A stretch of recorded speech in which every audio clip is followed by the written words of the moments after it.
Servicios de Cuidado Sexa. Somos tu mejor opción y la más rentable para tu edificio. Nuestro personal cuenta con un curso básico de modales para brindarle la mejor atención a sus visitantes. Ofrecemos monitoreo las 24 horas para dar aviso a la Policía Nacional y bomberos los 365 días del año. No usamos armas de fuego y utilizamos gas pimienta fabricado en Estados Unidos. Servicios de Cuidado Sexa al cuidado de tu edificio.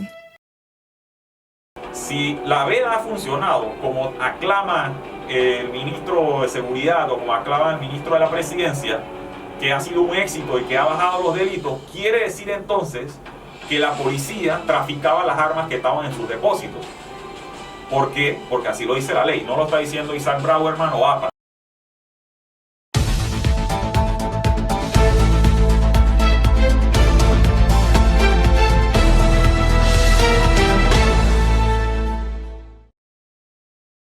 Hola, muy buenas tardes a todos nuestros seguidores en Instagram. Estamos muy felices de presentarles un nuevo programa de su canal de seguridad favorito, Es News Prensa. En esta oportunidad nos encontramos con un invitado súper especial. Él es el director de la APA, el señor Isaac Brauerman. Bienvenido. Muchas gracias por estar aquí. Muy buenas tardes, gracias a todos por estar aquí con nosotros como siempre, y hoy estaremos dando el seguimiento a nuestro programa especial y vamos a estar hablando sobre la prohibición de armas de fuego aquí en Panamá.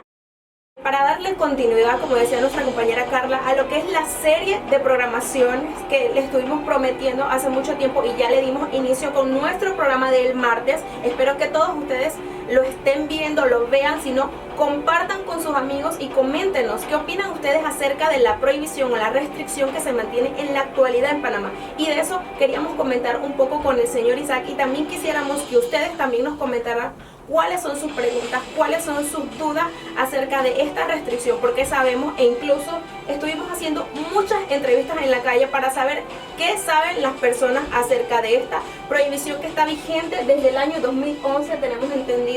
Aproximadamente 8 años de veda se mantiene en Panamá. Quisiéramos saber de qué manera a usted le beneficia o de qué manera le afecta a este gremio de propietarios de armas. Bueno, muchas gracias. Sí, mi nombre es Isaac Brauerman, soy presidente de la Asociación Panameña de Propietarios de Armas. Bueno, muchas gracias por tenerme aquí, darme la oportunidad de explicar, de desarrollar este tema que es de vital importancia para la seguridad de los panameños.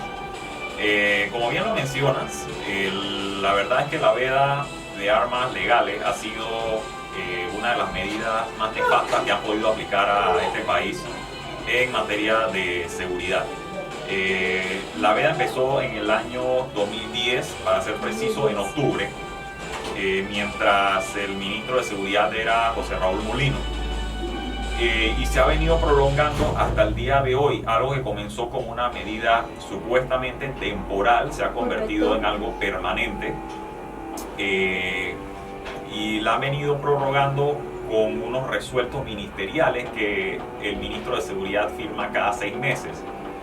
Entonces legalmente esto es un problema porque la ley de armas establece que esto no se puede hacer. La ley de armas establece un procedimiento para solicitar las importaciones de armas con todos los controles nacionales e internacionales, pero sin embargo el ministro de Seguridad, mediante una carta que se llama resuelto ministerial, él firma que no va a cumplir con el procedimiento que establece la ley, y de esa manera las importaciones quedan suspendidas.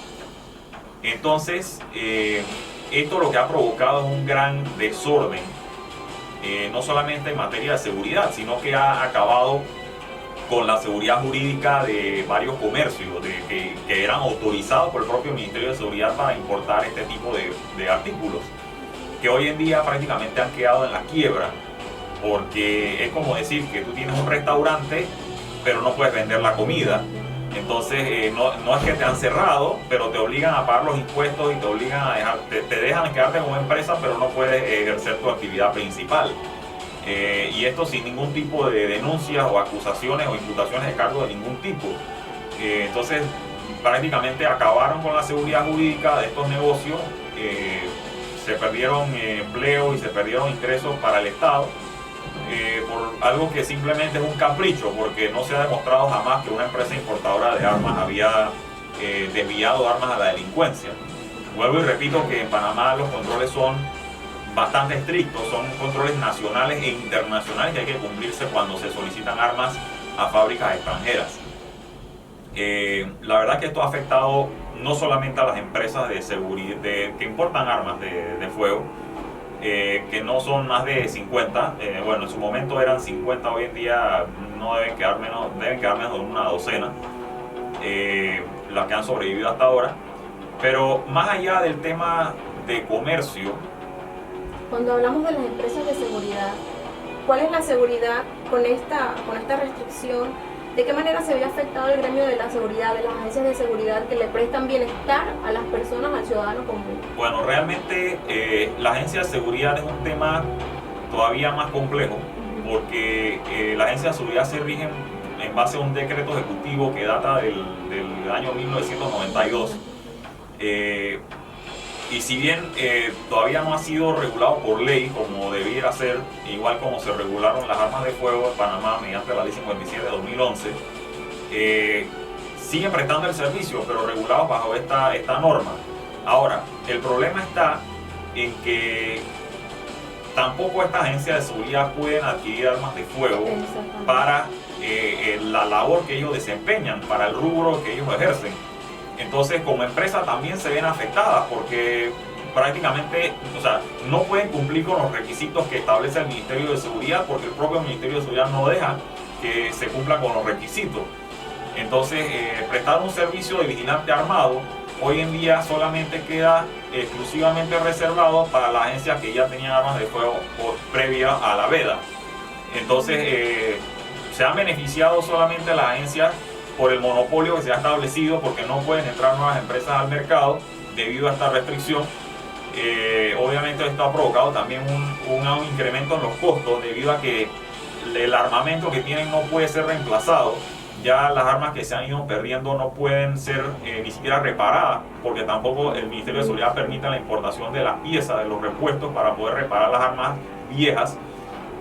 Entonces lo que se está logrando con esto es únicamente la desaparición de las armas legales en Panamá, sin haber impuesto una prohibición como tal. O sea, es una prohibición maquillada, en el sentido de que, por ejemplo, si los permisos no salen, o las armas, incluso no solamente la agencia de seguridad, sino la de los particulares, como nosotros, los de la Asociación de Propietarios de Armas, también cuando se nos dañan las armas, tampoco podemos reemplazarla. Entonces lo que logra el ministerio es que si un arma se daña, un arma de mi propiedad, por dar un ejemplo, o de tu propiedad, se daña, no puedas repararlo.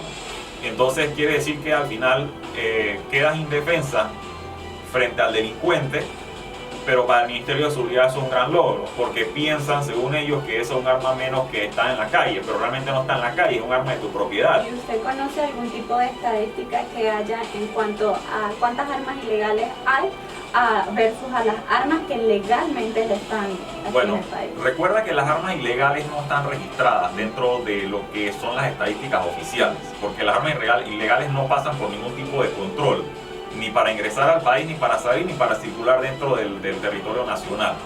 Se pueden hacer estimaciones. Las Naciones Unidas, mediante la Oficina contra la Droga y el Crimen, determinó en el año 2009, si no estoy equivocado, que circulaban en Panamá aproximadamente 300.000 armas sin registro. Y en ese mismo año se hizo un estudio de las armas registradas, que eso sí se puede saber, y se contabilizaron alrededor de, si no me equivoco, eran 129.000. Más o menos vamos por ahí. Eso incluye agencias de seguridad, eso incluye armas de los particulares, y eso incluye también armas del Estado que estaban registradas bajo agencias de seguridad estatales. No se incluyen las armas de los estamentos. Es decir, que según estimaciones de las Naciones Unidas, había 3 armas ilegales por cada arma legal. Entonces, esto es una cifra alarmante. Hoy en día se estima que puede ser más o menos la misma cantidad, aunque el parque de armas legales ha incrementado en los últimos años de 130.000 a 180.000 aproximadamente, armas registradas. Si me preguntas cómo esto sucedió, si justamente en el 2010 empezó la veda, bueno, recuerden que en el periodo, cuando comenzó la veda, todavía habían armas en inventario en las casas armeras, que se fueron vendiendo con el transcurso de los años, se fueron vendiendo y se fueron registrando a particulares. Para la persona, cuando en aquel tiempo se podía comprar un arma, las agencias o los lugares donde se podía obtener esa arma, comprarla, ellos no daban algún tipo de reporte antes de ir, no tenía que ir con mi permiso para poder obtenerla, o ellos no enviaban un reporte a la DIAF o al Ministerio de Seguridad, porque como estaba comentando anteriormente, ellos ven como que ese desenfoque en cuanto a estas personas que vendían las armas, como que ya vamos a tratar de eliminar esto, como lo estaba mencionando usted, porque así va bajando la delincuencia, como lo llaman los ministros de seguridad. Entonces ellos no tenían que enviarles un reporte para saber como exactamente qué cantidad de armas ellos estaban tratando, a qué tipo de personas se las estaban vendiendo. Sí, de hecho ese es un requisito legal. Las empresas armeras deben enviar mensualmente reportes al Ministerio de Seguridad de todas las actividades que hacen, sobre todo ventas de armas y municiones. Sin embargo, bueno, al no haber ningún tipo de venta, bueno, simplemente se reporta que no se vende nada. Pero la verdad del asunto es que en Panamá sucede algo curioso, diferente a otros países. En Panamá, cuando uno va a una casa armera, en realidad lo que sucede en Panamá es que aquí no hay armerías. Hay que dejar eso claro desde el principio. No hay armerías porque aquí en Panamá, por ley, las armas se almacenan en los depósitos de la Policía Nacional. Aquí usted no va a ir a ninguna armería y encontrar estantes con armas. Aquí usted va a encontrar muestras, sí tienen muestras, pero son solamente muestras. Cuando una persona, un particular o una empresa de seguridad desea adquirir armas de fuego legales, cuando va a este lugar, a esta oficina de un comerciante de armas, no compra el arma directamente, sino que él compra un documento, un papel, que le permite adquirir que le permite entonces tramitar un permiso para portar armas. Y lo que hace el comerciante es únicamente tomar los documentos, los requisitos de ese solicitante y llevarlos al Ministerio de Seguridad. Eso es todo lo que hace. Entonces la persona no sale de ahí con un arma de fuego, la persona sale de ahí simplemente con una factura, más nada. Posterior, cuando el comerciante ingresa el trámite al Ministerio de Seguridad, entonces él le entrega al comprador, le entrega el comprobante de que ingresó ese trámite. Y luego le corresponde al Ministerio de Seguridad hacer el trámite, verificar, filtrar a la persona con todos los requisitos que establece la ley, y si cumplió los requisitos, entonces le corresponde aprobar el permiso, entregarlo, llama directamente a la persona para que se presente al Ministerio de Seguridad para dejar entonces la huella dactilar, firmar los permisos, y entonces el Ministerio de Seguridad manda a traer el arma del depósito de la policía y se la entrega directamente el Ministerio de Seguridad en las oficinas del Ministerio de Seguridad, que en este caso es la DIAS, que es la dirección encargada de la emisión de los permisos de armas. Entonces, como ves, el control en Panamá es bastante férreo, es estricto, no así como en otros lugares en otros países me refiero, que uno va a una armería, compra el arma y una X cantidad de tiempo después la persona va a esa misma armería y retira el arma ahí. O en otros países de la región, vamos a decir Centroamérica, uno compra el arma, sale de la armería con el arma y luego tiene X cantidad de tiempo para ir a registrarla a la entidad pública correspondiente. Entonces en Panamá es muy diferente a lo que vemos en las películas, por ejemplo. Entonces sí, el control ha sido bastante estricto y ha sido este mismo sistema así desde la época de los militares. O sea, estamos hablando de ya décadas de que el sistema ha sido el mismo. Entonces, cuando se estableció esta veda como una supuesta medida para contrarrestar la delincuencia, nosotros inmediatamente pusimos la queja porque esta veda jamás en Panamá va a ser una medida para combatir la delincuencia, porque no tiene absolutamente nada que ver. Hablando sobre eso, quería primero recordarles a nuestra audiencia a que se conecten con nosotros también a través de nuestro canal de YouTube Es News Prensa. Hablando un poco, continuando con lo que es las armas de fuego, estamos haciendo una serie especial acerca de la restricción de armas de fuego en Panamá y América. En esta oportunidad estamos hablando del caso particular de Panamá, que lleva aproximadamente 8 años con una veda de armas, que como nos decía, esto es un resuelto que se hace cada 6 meses, no está en lo que es la ley de armas, sino que se hace un resuelto y se firma por el Ministerio de Seguridad o por el gobierno que esté. Entonces se ha ido prorrogando y este año tocaba prorrogarse en el mes de junio. ¿Cuál es su posición al respecto de esta nueva prórroga que se acaba de hacer? Sí, la última prórroga salió en junio de este año y estará vigente hasta diciembre de este mismo año. Pero ya es una práctica permanente, por así decirlo, del Ministerio de Seguridad de prorrogarla cada 6 meses. Es decir, que lo más seguro que en próximo diciembre vuelven a prorrogarla hasta junio y así sucesivamente. Mi posición, como ya te explicaba, es que la veda es una de las cosas más peligrosas que han implementado aquí. Es inconsulto, definitivamente, y la verdad es que el Ministerio de Seguridad no tiene idea de lo que ha hecho con este tema. Existen estadísticas, ellos tienen estadísticas al respecto de que ha bajado la tasa de homicidio en algún porcentaje. Sin embargo, tenemos entendido que Panamá es uno de los países más pacíficos de Centroamérica. Está entre Panamá y Costa Rica, tienen las mismas cifras de homicidio, pero Costa Rica no tiene restricción de armas. Entonces, ¿por qué considera la asociación que es una contradicción para Panamá tener esta restricción de armas si no lo considera necesario? Bueno, es que realmente la excusa para mantener la veda ha cambiado de funcionario en funcionario. No hay una razón contundente o una razón fija por la cual se mantiene.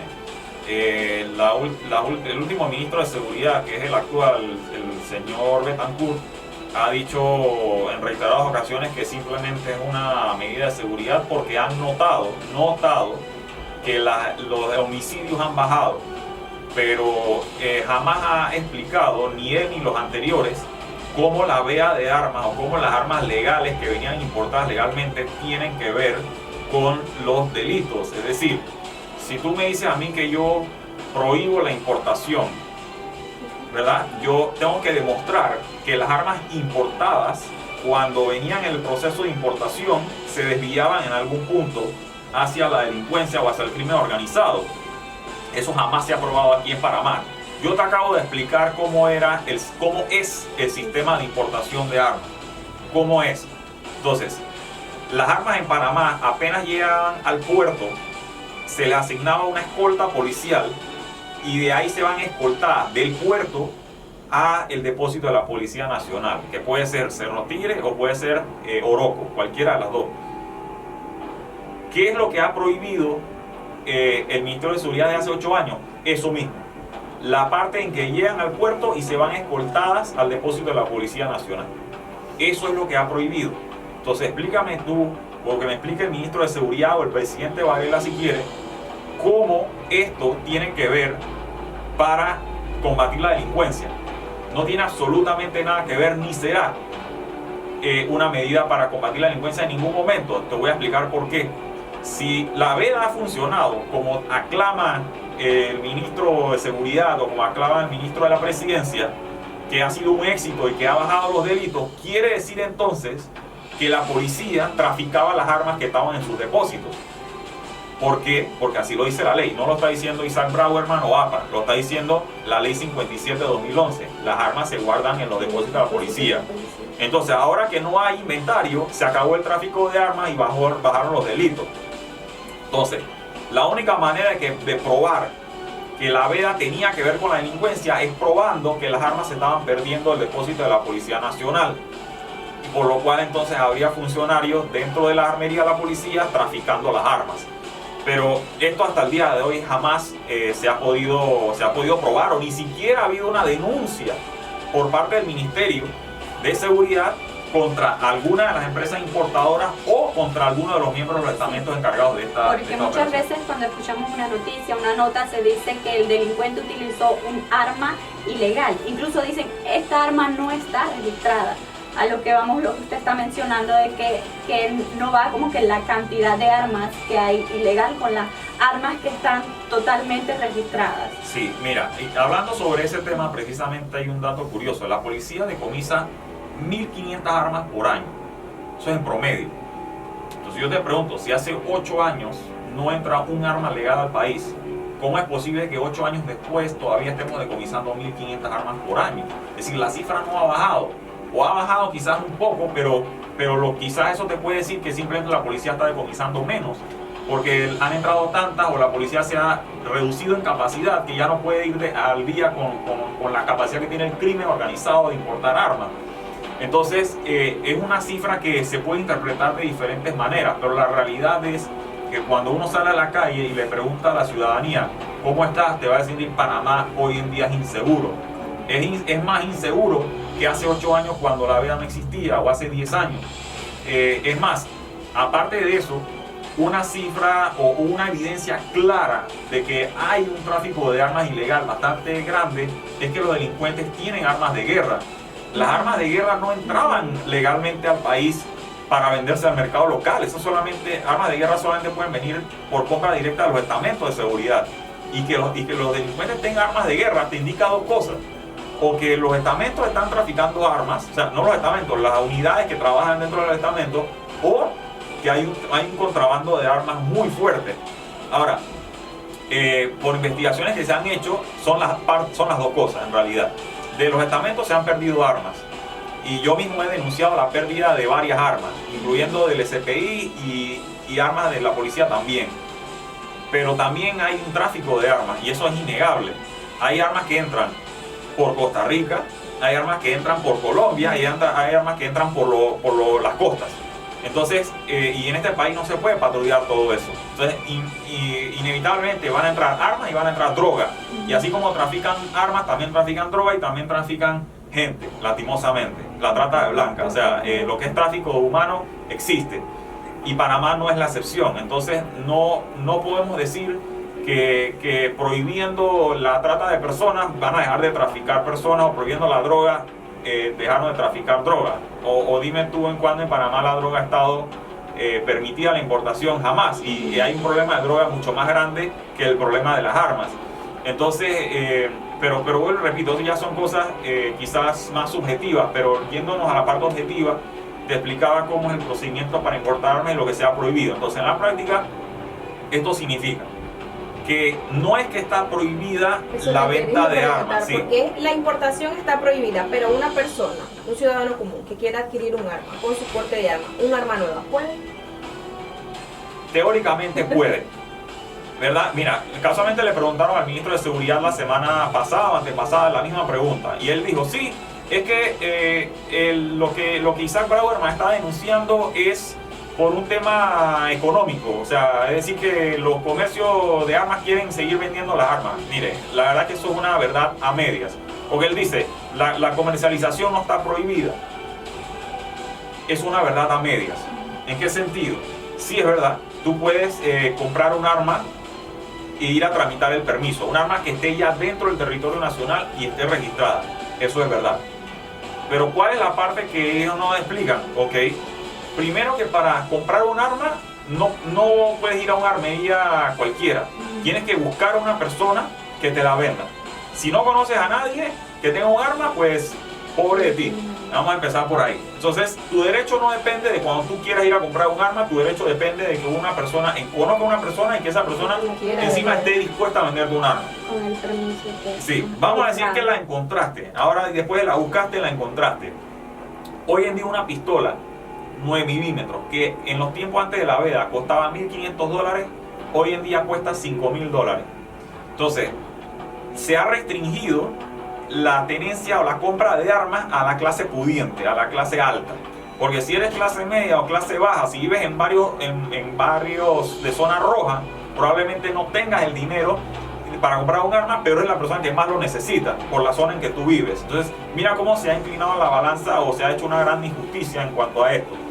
Entonces, y suponiendo que todavía encontraste a la persona, te va a vender un arma, vas a pagar $5.000 por un arma de segunda que no sabes ni en qué condiciones está. también tramitas. hay que ver Sí, la historia del arma. No, si tiene, vamos a decir que está legal porque tiene permiso, no se la han decomisado al dueño actual, la tiene. Entonces, le paga a la persona $5,000, hace los trámites, hace el permiso, y cuando va al Ministerio de Seguridad tu trámite, demora 4 años en darte el permiso. 4 años o más. Entonces, al final de la práctica, ¿esto qué significa? Que igual no puedes comprar un arma.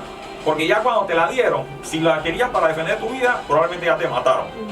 O te hicieron cosas peores, no quiero mencionarlo, pero tú sabes, pueden pasar. Entonces, en cuanto a la renovación del permiso, ya para las personas que actualmente tienen ese permiso, ¿qué tiempo aproximadamente les está durando? la ley dice 30 días hábiles, pero en la realidad se pueden demorar más de 4 años.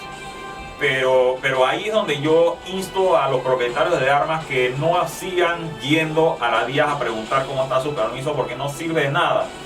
Tienen que ir a las entidades que fiscalizan el comportamiento de los funcionarios públicos, como la Autoridad de Transparencia, para meter un reclamo, o vayan a la Fiscalía Anticorrupción directamente y pongan denuncia por abuso de autoridad, por omitir las funciones. Retrasar los permisos, retrasar los trámites es un delito, artículo 356 del Código Penal, pero hace falta que el afectado vaya y denuncie. Si no denuncia, va a ser víctima de ese abuso, y Dios no quiera que le estén cobrando coima después. Entonces no es suficiente esperar o ir allá y reclamar que es que la ley dice 30 días. Tienen que meter los recursos legales que la ley permite. Mi primer consejo es la Autoridad de Transparencia. Vayan a meter el reclamo para que entonces una entidad separada o independiente vaya a pedir un informe de conducta a la DEA por qué no le ha entregado el permiso. También tenemos otra parte en esta historia. Ya la persona que tiene un permiso de armas, ¿cómo él puede utilizarla en el momento de su defensa personal? ¿Cómo él puede utilizarla? Quiere decir, si mi compañera, bueno, ella me dispara a mí, ¿es cuando ya yo puedo utilizar el arma de fuego? No. Realmente aquí el tema de la legítima defensa está establecido en el Código Penal también, en los artículos 32 y 33 o 31 y 32, no recuerdo bien, pero son esos. Ahí se establece que ante una situación de legítima defensa, lo que va a valer como tal es que hay un peligro inminente y que, o sea, no haya otra forma de evitar el asunto, y bueno, no me lo sé de memoria, pero ahí está. Entonces, hay lo que se llama legítima defensa y otra cosa que se llama estado de necesidad. Entonces, pero cualquiera de las dos está ahí. El Código Penal también establece claramente que se presumirá legítima defensa si la persona la ejerce dentro de su domicilio. Entonces, estando en la calle puede ser más problema, pero estando dentro del domicilio de uno, si se mete un intruso o un invasor, sí debería entonces uno estar más amparado. Lastimosamente en la práctica han sucedido cosas que van contrarios a lo que está, al espíritu del Código Penal. Y mucha gente le echa la culpa al sistema penal acusatorio, pero no es tan así. Realmente los que pudiesen tener más culpa de esto, hay que decirlo abiertamente, son los fiscales del Ministerio Público, que son los encargados de velar por que se haga justicia en materia penal.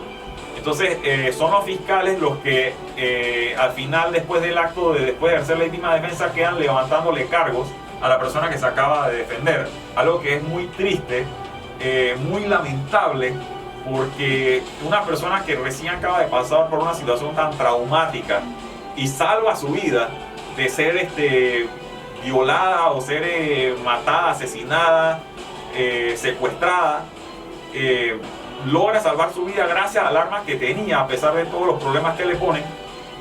Y luego viene el fiscal y le dice: no, sabes que abusaste de la fuerza y te voy a abrir una investigación, te decomiso el arma para que el familiar de ese pandillero venga a matarte al día siguiente. O sea, realmente son los fiscales los que están en esa mala práctica, en lo que parecen confundir quién es la víctima y quién es el victimario.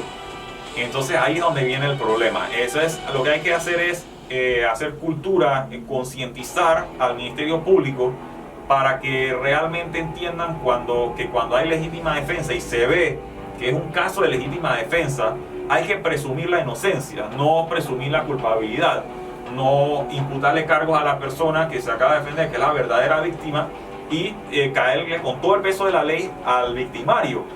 Pero en la realidad sucede que hacen acuerdo de pena con el victimario. Entonces, como ya la persona es un delincuente, dice, bueno, una línea más en mi récord policivo no hace ninguna diferencia. Entonces, ¿sabes qué? Me declaro culpable del hurto, del robo o del intento de homicidio, me declaro culpable. Así, me bajan la pena de 8 a 4 años de cárcel. 4 años de cárcel es conmutable. Pago una multa de $1,000 y salgo a la calle de vuelta. Entonces, tú, obviamente, tú eres una persona que trabaja, tú eres una persona honrada, de buen vivir, y dices, no, yo no me voy a declarar culpable. O sea, el fiscal me declaró ahora que yo abusé y que ahora tengo homicidio culposo, por darte un ejemplo. Entonces dice, no, pero yo soy la persona que me defendí. Y dice, bueno, entonces, pero tú no quieres declararte culpable porque eso te va a manchar para el resto de tu vida. Entonces tú sí vas a pelear en el juicio. Entonces el fiscal, malintencionado, por decirlo así, lo que hace es pasarte por 6 meses o 1 año de investigación en procesos penales, cuando el delincuente ya a la semana quedó afuera. Entonces esa es la situación que vive en el país. Vuelvo y repito, no es una culpa para mi concepto del sistema penal acusatorio, sino más bien de la falta de conocimiento por parte del Ministerio Público.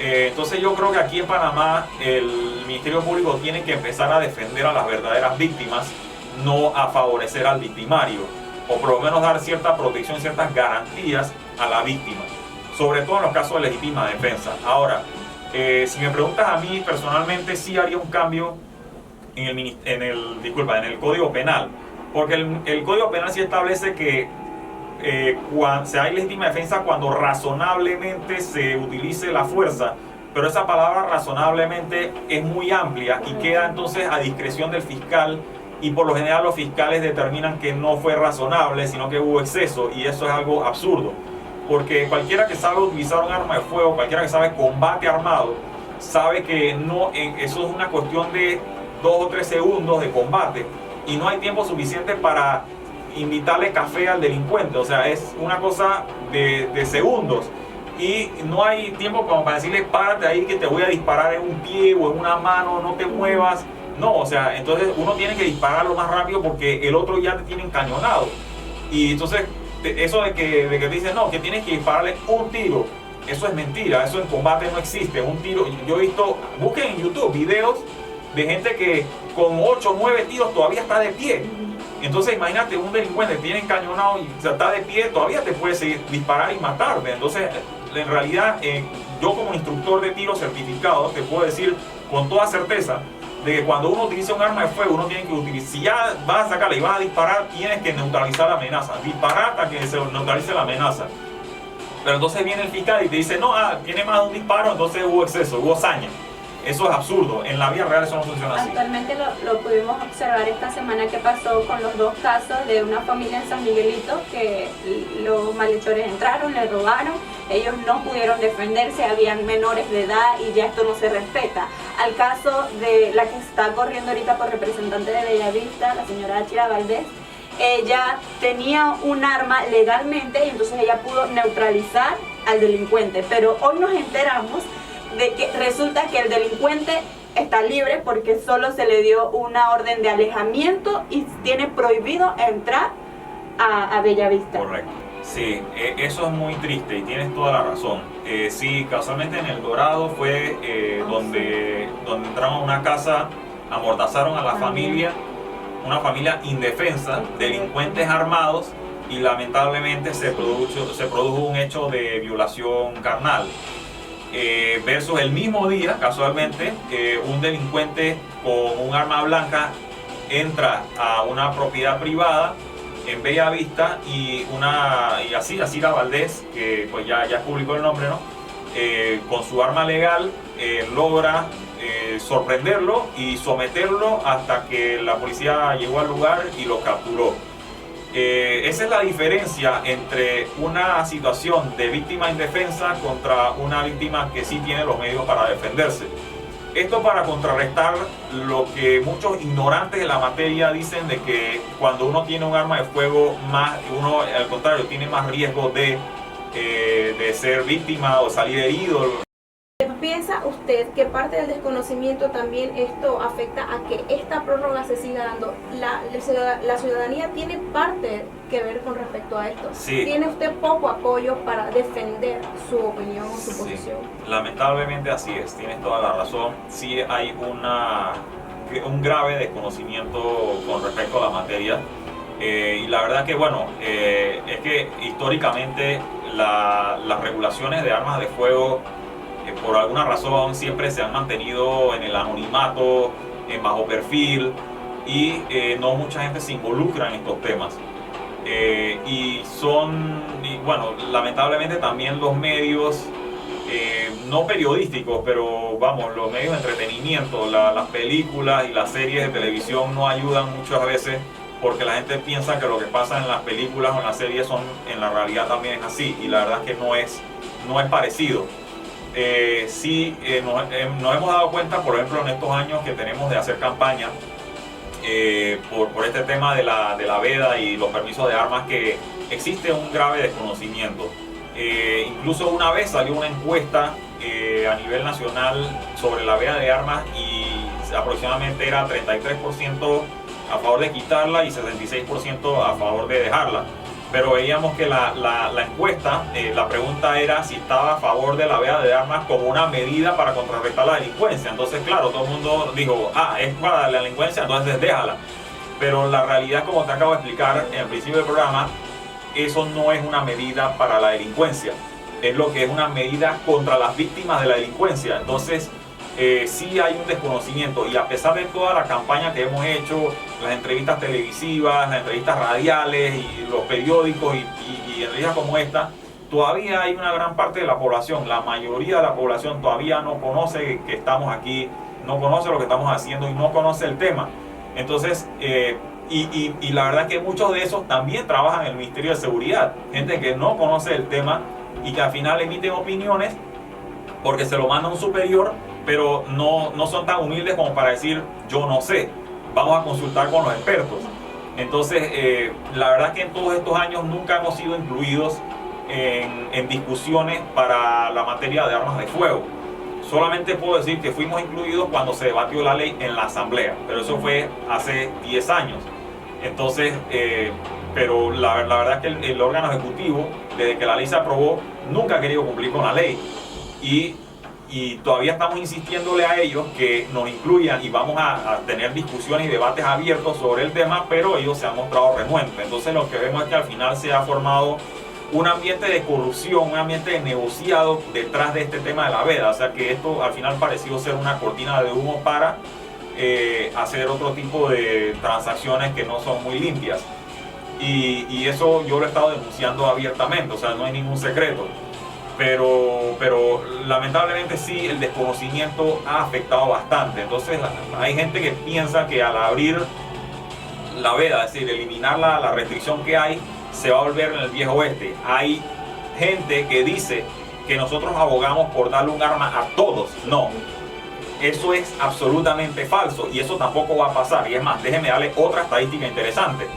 Cuando no había veda, cuando cualquiera podía ir a tramitar un arma de fuego, solamente 1 de cada 100 panameños decidió convertirse en propietario de armas. O decidió o logró el trámite, porque seguramente hubo gente que aplicó y no cumplían con los requisitos. Entonces, si estamos hablando que solamente el 1% de la población decidió convertirse en un propietario de armas, cuando abran la veda más o menos va a ser igual. Quizás va a aumentar a 2 o a 3% por el antecedente que hubo, un antecedente nefasto. Pero no va a ser más de ahí. ¿Por qué?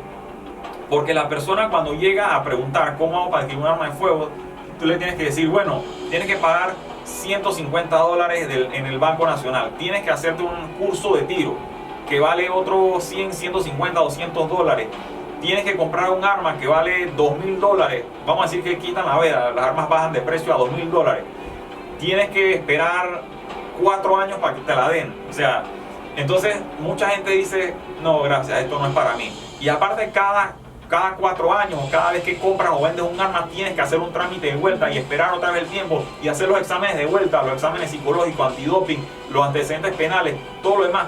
Entonces la gente dice, tener armas, comprar un arma es muy caro y tenerla también es caro. Entonces mucha gente al final desiste y dice esto no es para mí. Y la verdad es que tener armas es una gran responsabilidad, porque no es solamente comprarla, tenerla en la casa y ya no se me va a meter ningún delincuente a mi casa. No, hay que saber combatir con esa arma, si no, entonces ¿para qué sirve? Entonces al final mucha gente, muchos solicitantes no o desisten o simplemente se echan para atrás.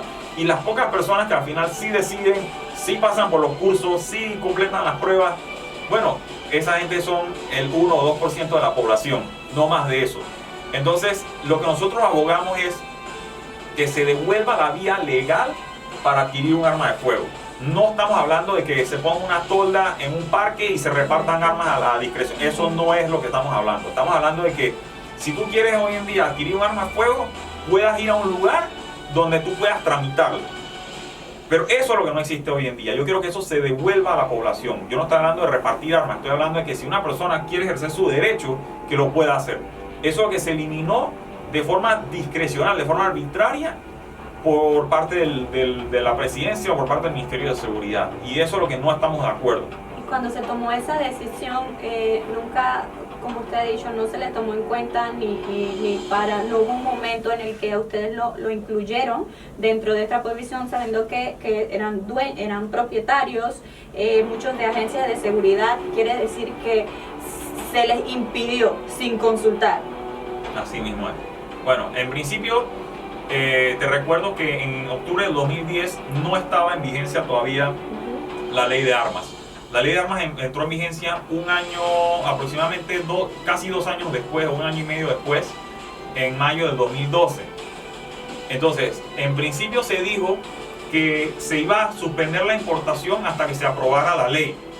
Bien, se aprobó la ley, pero se fue extendiendo hasta final del gobierno anterior y después este gobierno vino y endureció todavía más las restricciones, prácticamente al punto de prohibir de facto, porque no es una prohibición que está escrita, sino que es una prohibición en la práctica, todo tipo de importaciones y encima se metieron ahora con los permisos y básicamente en todo este gobierno han paralizado casi por completo la emisión de los permisos. Tengo entendido que también ellos agregaron 2 requisitos más ahora últimamente, que si no me equivoco es ADN y huella dactilar. Sí, ellos mediante el decreto ejecutivo 422 que sacaron el mes pasado, lamentablemente han hecho algo que es prácticamente inconstitucional.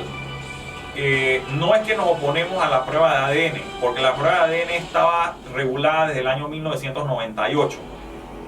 Pero el problema está en que ahora la han vuelto a implementar con un decreto ejecutivo, pero no va a ser ahora el Instituto de Medicina Legal donde toda la vida por ley había que hacerse la prueba de ADN, sino que ahora ellos han dicho por decreto que el laboratorio lo va a tener la DIAS, que el costo del examen lo va a determinar el director de la DIAS, que la DIAS se reserva el derecho de cancelar o suspender permisos si la gente no cumple con las pruebas periciales y técnicas que nadie sabe cuáles son, que ellos mismos la van a determinar.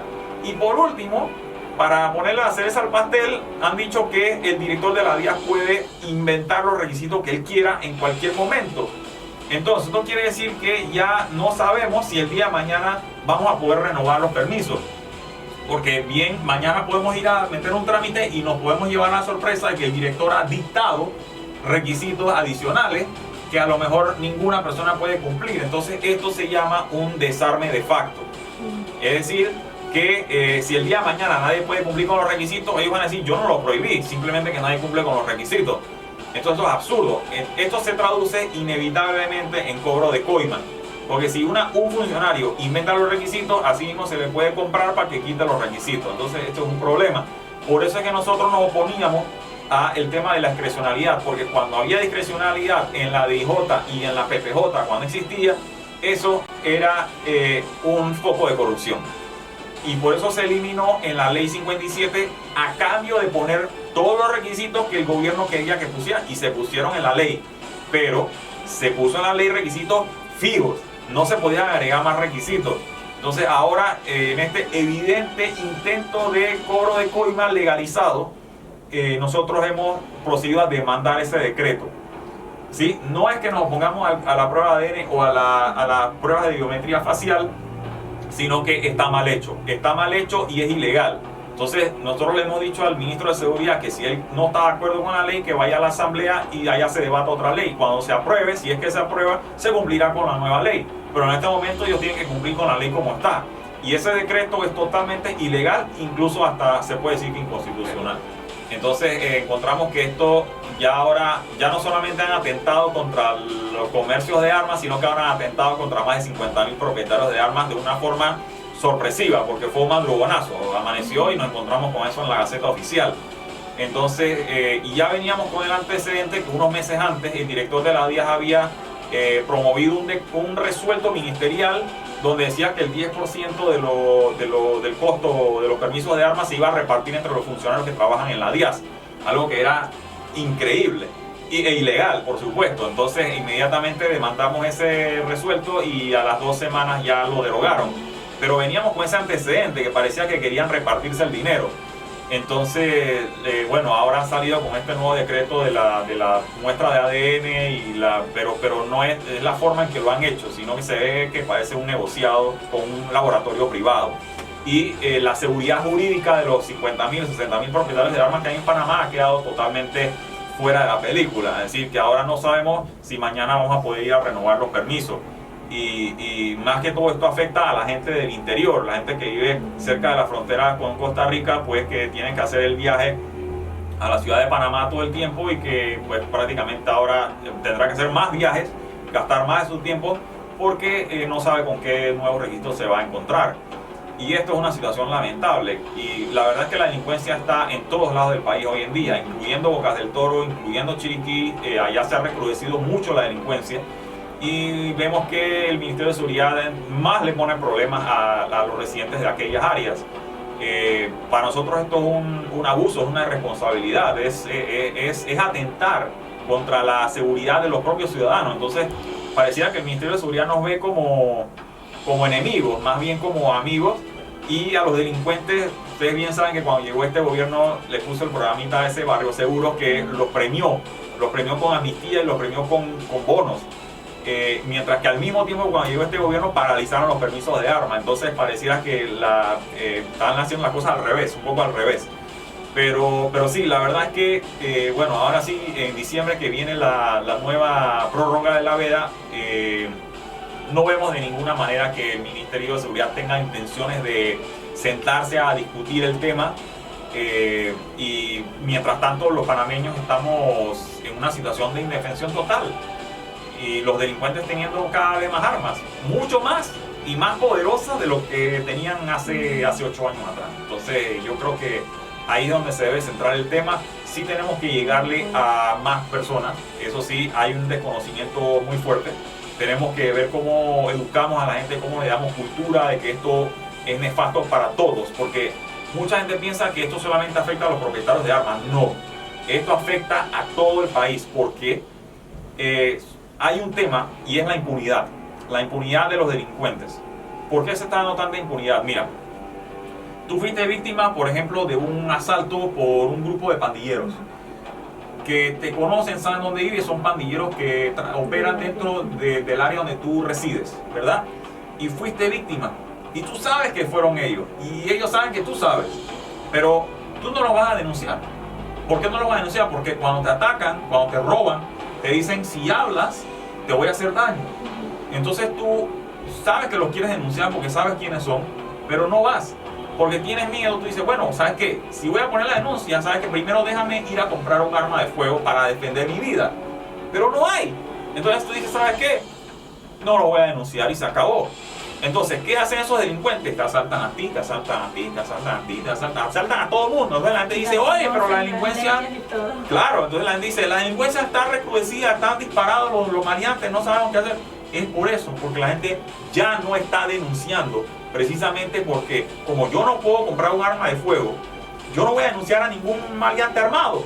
Entonces, hemos dejado los delincuentes con armas y las víctimas sin armas. usted comentaba en una de sus publicaciones en la página de la APA que ellas no tienen un registro exacto de la posesión de armas que tienen los panameños, pero sí había un registro de cuántas armas se decomisaban. Usted comentaba al principio que decomisaban 1.500 armas y entonces apenas tienen 180.000 armas aproximadamente, decía usted, toda la población panameña. ¿De dónde salen las armas? Bueno, esa es la gran interrogante que el Ministerio de Seguridad nunca ha querido contestar de forma concreta.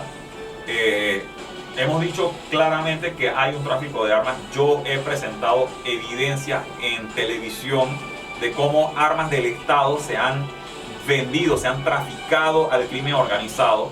Hemos preguntado las armas de guerra que decomisan a los delincuentes, de dónde salen, si no pueden salir de los civiles. Yo no he dicho tampoco que las armas de los particulares no se pierdan, porque sí se pierden. Se pierden armas de agencias de seguridad también, que por irresponsabilidad de los propietarios las dejan y facilitan el hurto.